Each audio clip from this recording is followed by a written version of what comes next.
Over 50 years ago, my wife Kate heard Howard Thurman, the great contemplative activist, tell the following story from his childhood in Daytona Beach, Florida.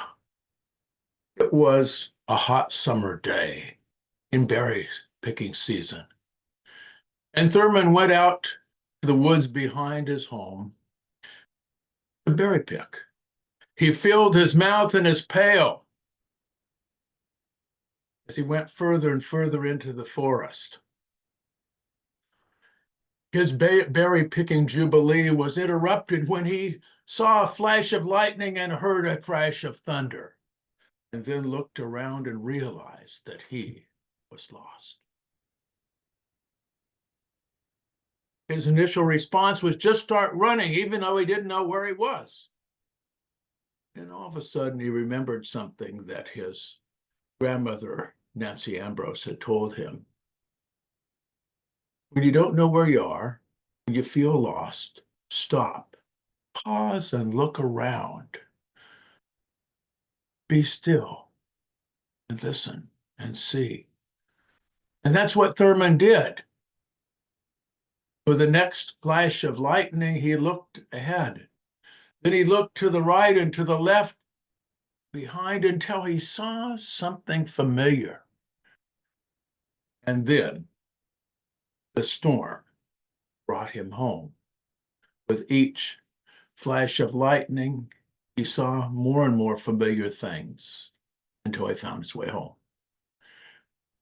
I write about Howard Thurman's contemplative activism in my book, Homegrown Mystics, and in another book on Thurman, Prophetic Healing. Thurman was a mystic, but he was also an activist.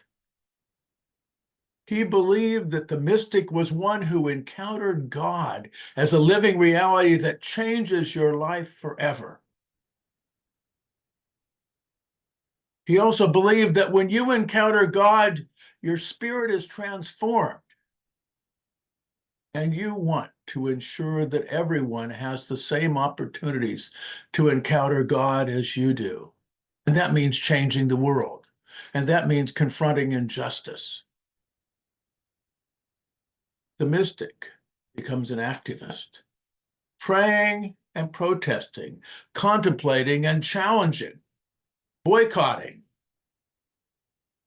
picketing. Yet the mystic also sees the divine in those who are practicing injustice and realizes that neither the oppressed nor the oppressor can be free until each one experiences justice, the justice of letting go and the justice of having rights.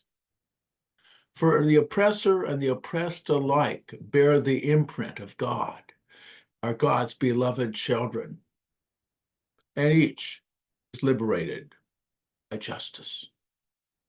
Howard Thurman reminds us, as a homegrown American mystic, that you can be heavenly minded and earthly good, that you can experience the holy and then seek to make God's realm alive on earth as it is heaven, that you can challenge injustice and be a prophetic healer. And that's the task for us, to pray and to protest, to contemplate and challenge, to be our own type of prophetic healer and homegrown mystic as we seek to recover and heal the soul of our nation.